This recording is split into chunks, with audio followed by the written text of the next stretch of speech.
Hi, I'm Rusty, and we're just going to do a follow-up on the clutch replacement of this 2006 Frontier pickup truck. And there's a couple little things that we ran into that we weren't expecting.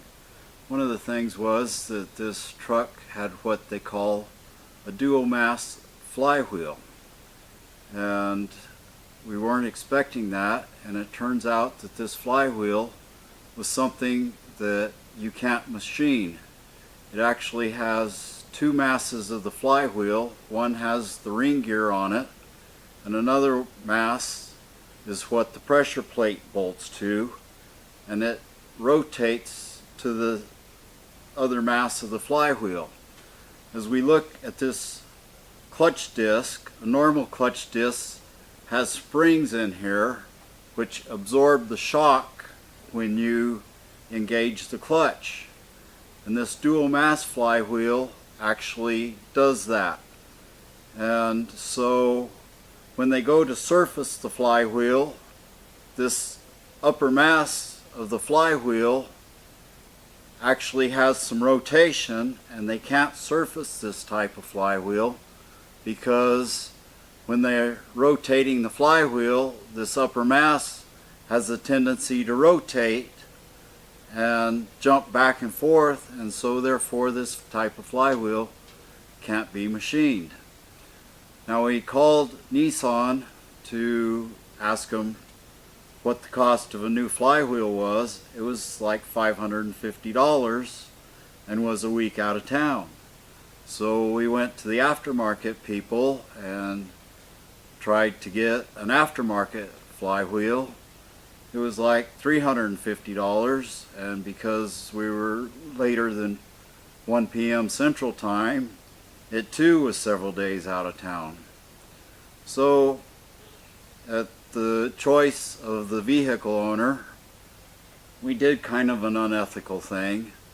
We took the DA sander and kind of surfaced and scuffed the hot spots out of the flywheel and put a non-directional finish on it and reuse the flywheel that we had. Now, our machinist tells us that when you go to buy your clutch kit, that you can purchase a clutch kit that has a flywheel that is not a dual mass flywheel with your clutch kit. So we recommend that you do your homework and purchase the clutch kit that has a flywheel that's not a dual mass flywheel in your situation. We understand that there is some Dodge applications that also have this dual mass flywheel.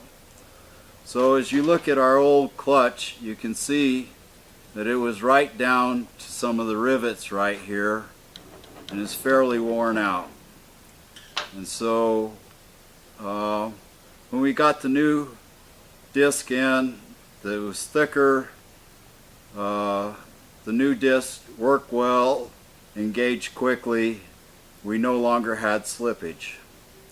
Another problem that we ran into was the crossmember bolts were tightened so tight that it sandwiched the saddles on the crossmember, and we had a very difficult time getting the crossmember out of this vehicle.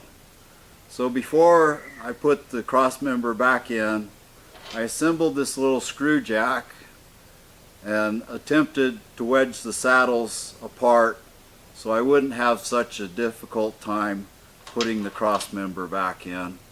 And so these are a couple little things, tidbits, that you might use to help aid in your project for something that you might do in the future. And that's what we had to say. We took the vehicle out for a test drive. It worked really well, and good luck with your project. Thank you very much for watching the video.